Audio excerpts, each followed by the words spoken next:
Do NFTs and digital art has any real value? That's a question I asked myself, and I started digging and going down the rabbit hole. And I'm gonna cover the whole story and whole journey in this video. I'm gonna talk about my Paris trip. I'm gonna talk about the NFT conference, discussing with artists, the builders. But first, I wanna kick this off with looking at history and looking at what we already know. Let's start with Vincent van Gogh. He was a famous Dutch painter who sold his most expensive painting for $117 million in 2022. But here's the kicker. He died 135 years ago, in 1890. Now, $170 million is a lot of money for a painting, but when he was alive, he actually sold only one painting, and even that went for like 400 francs, which is about $2,000 in today's equivalent. Yeah, I know it's a shocker. Here's another one. I can talk about baseball cards. You know, these collectibles that are basically the oldest modern collectible. They date back to the 1860s. And there were a few cents given away in cigarette packs, but the most expensive one sold for $12.6 million. And this is just two of many. I can bring you a bunch of examples. Pokemon cards, sneakers, Lego sets, comic books. I mean, these childhood favorite things turn into multi-million-dollar collectibles. One was sold for $6 million. And these are crazy numbers. So the question is, what is the pattern between all these stories? It's quite simple. Things that people thought had no value at a time or didn't attribute any value at a time became extremely valuable over time. And history does not repeat itself, of course, but it often rhymes. So if I was to find the next thing that people don't attribute any value to today, but potentially can have extreme value in the future, I would probably look at digitalization and digital art or collectibles. In other words, NFTs. Now, some of the NFTs have already proven themselves. You probably heard about Beeple's NFT sold for $69 million at an auction, or CryptoPunk sold for millions and millions of dollars bought by celebrities. Now, the use case is there. The question isn't, will NFTs become valuable in the future? The question is, which NFTs will become valuable in the future? Which NFTs are the next Van Gogh, and how we can find them today? And for those of you who are not familiar with digital art or NFTs, let me take a step back and explain to you very simply what NFTs are. NFTs are non-fungible tokens. These are digital assets that can represent anything, such as artwork, music, videos, or even virtual real estate on the blockchain. But what is non-fungible? Well, let's take an example on the fungible side. Let's look at a dollar. Yes, a $1 bill. Now, a dollar bill is fungible. Why? Because your $1 bill and my $1 bill are exactly the same, meaning you cannot really distinguish or you cannot differentiate the value between your $1 bill and my $1 bill. On the other hand, each NFT is unique, or each art is unique.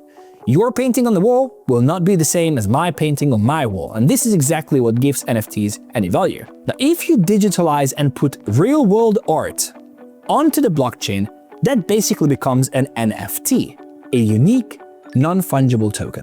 An interesting part is that it doesn't necessarily have to be art. It can be a ticket, a club membership, a voucher, so on. And you might be thinking, okay, but why would I put my voucher on the blockchain when I can just have it printed? And it's simple. Unique assets on the blockchain have lots of advantages over assets that are not digitalized and not on the blockchain. For example, traceability. Brands like Louis Vuitton, Gucci, Prada are using NFTs today as digital certificates to verify real products, preventing counterfeits, for example, or just proving ownership.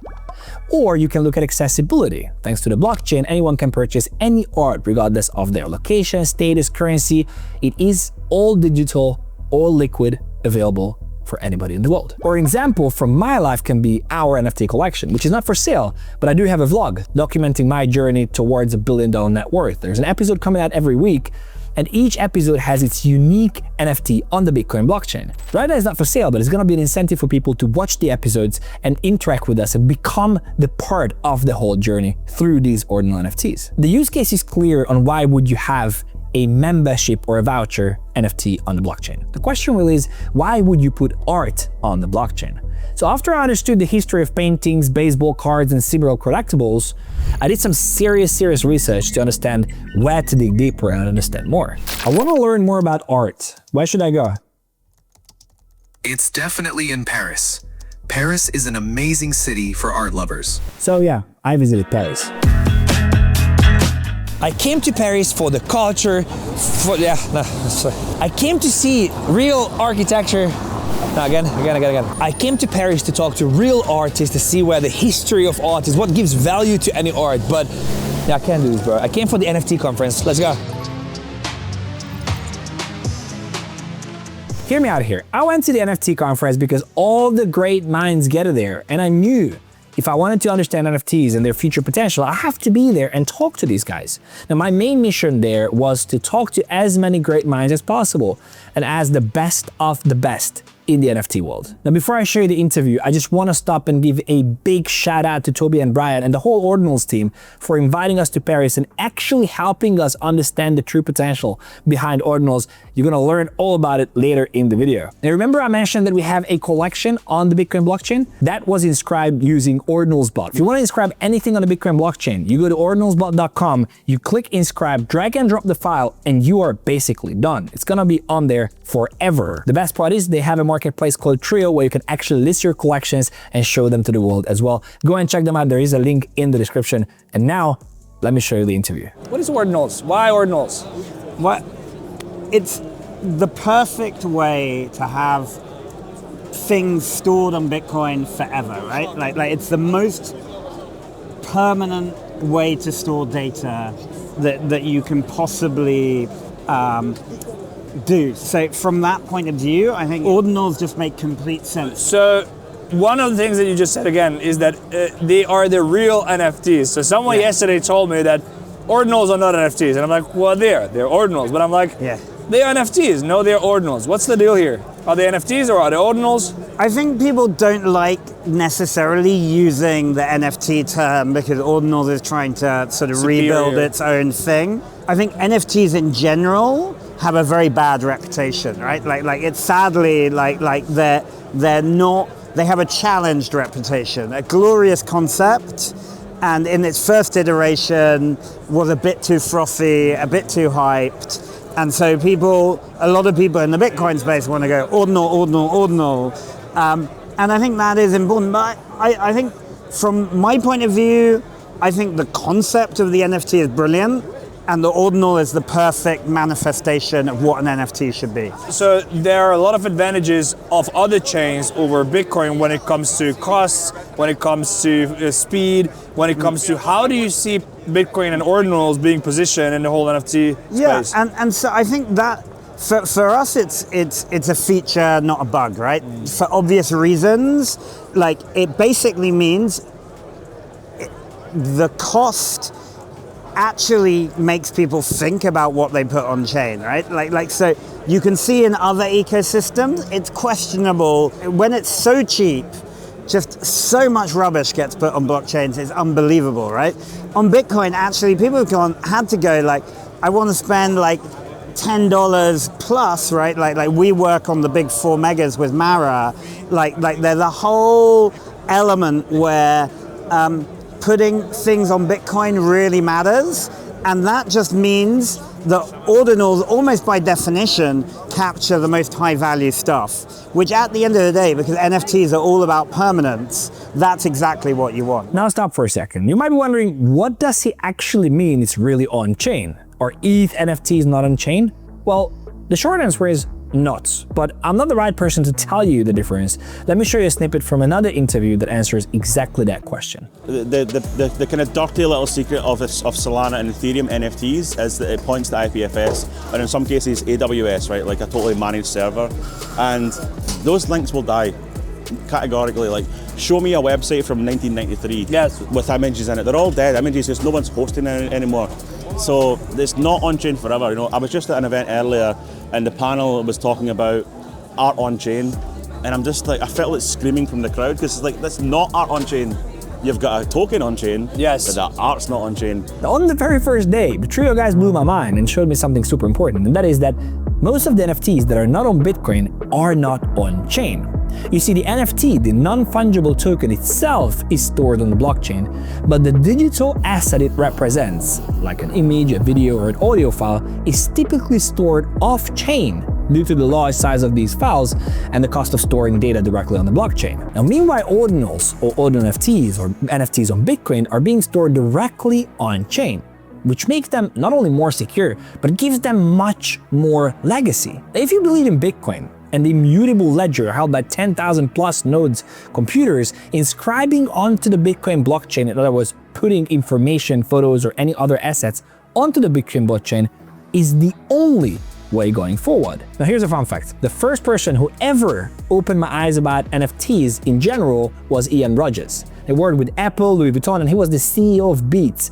And he's a true visionary, an absolute legend. He's now the Chief Experience Officer at Ledger, and the headquarters of Ledger is in Paris, so I had to go and talk to him because I know for a fact that he's extremely bullish on NFTs and ordinals as well. So went to Ledger, looked around the headquarters, which is, by the way, absolutely incredible, and sat down for a nice coffee with Ian. You said that our punk's gonna be here in 50 years, people are gonna talk about them. And I said, yeah, and you were like, then it's a buy, right? Yeah. It's storytelling. This is like a luxury world concept. Like, storytelling plus time equals value. Why would you buy NFTs? When you buy an NFT, what are you buying? You know, for me, I'm buying art that I like. To me, there's zero difference between, you know, collecting art and collecting digital art. And in fact, I think even specifying digital art ultimately will be like specifying digital music. It used to be, you know, that we talked about the digital music business. Yeah. That's ridiculous now. You know, we just talk about the music business. There's no separation. So I think that you know, the NFT market that I pay attention to is no different than the contemporary art market. So you look at CryptoPunks, it's exactly the same dynamic. There'll be more people tomorrow. There won't be more CryptoPunks. In fact, there'll be fewer. Yeah. People lose them, like wallets will get lost, things will get burned. So that what you can be guaranteed is that there will be fewer CryptoPunks 10 years from now than there are today, not more. So then the only question is, do more people care about the story, or do fewer people care about the story? That's it. That's the whole dynamics of the value. There's no. So you are basically buying stories. You are basically always buying stories. That's true. Yes, you're always buying stories. You remember the first question when I asked what gives value to these collectibles, baseball cards, Lego sets, or paintings or painters? Well, it's simple. Time plus storytelling equals value. Anything that you look at today as a potential collectible for the future that will have extreme value has to have incredible storytelling, and then you just have to wait. And during the trip, I talked to a lot of people, I visited a lot of side events, and more I was thinking about how can I find the NFTs or the digital art that will eventually have the best value and has the best storytelling today. And through every interaction and every keynote, I always came back to the same answer, which is ordinals, art and collectibles on Bitcoin. And here you might be thinking what I was thinking is that, yeah, we're just in an echo bubble. Nobody cares about crypto, nobody cares about the blockchain, nobody cares about ordinals and NFTs and digitalizing their art and physical art. So I had to make sure. I was in Paris. So I went to talk to the other side, and I went to a real art gallery in the heart of Paris. And the TLDR is super simple. Find art on chain. And as you see in the private art gallery I went to, there are hundreds of year-old trees, music instruments, but also there is a painting by Georges Braque, the pioneer French artist who alongside Picasso revolutionized painting by founding the Cubist movement. Now this specific painting is worth 6 figures, and guess what they're doing with it? They are tokenizing it, but I will let them explain. This is a neglected late masterpiece by one of the great artists of the 20th century, Georges Braque. So you know the art, well, maybe whether you do or you don't, the movement Cubism was the most revolutionary art movement of the 20th century and maybe ever. And it was done by 2 people, 2 co-founders, Pablo Picasso and Georges Braque, or Georges Braque and Pablo Picasso, not one in front of the other, co-founders. In fact, Picasso said, we were tethered like mountaineers for 3 years. They worked every day together and they invented this revolutionary movement. So for us, bringing Braque onto the Bitcoin blockchain is the revolutionary technology of today. It makes sense. That's the first thing. Second thing, transparency. The art market is full of opacity. I could use stronger words, but it's not very transparent. And we love transparency. Authenticity. We can't prove, but I can show you many, many things about this painting, including the one man in the world who's allowed to authenticate it, who has authenticated it, but we can make that immutable by inscribing that. We're making a 4 mega out of this ordinal because as Toby suggested, that makes a statement. This is an important work. And by making a 4 mega, we're making it clear that this is important. When I explain to people, what is this 4 mega? That's not very big. Well, on blockchain, it's a lot. It costs a lot of money. And it will be basically one of the largest files on Bitcoin forever. We hope to have position number 8. That's what we'd like, because 8 is infinity, and our company's startup's called Octar. 8. So there's 8s everywhere. And so the physical painting, we would like to sell it.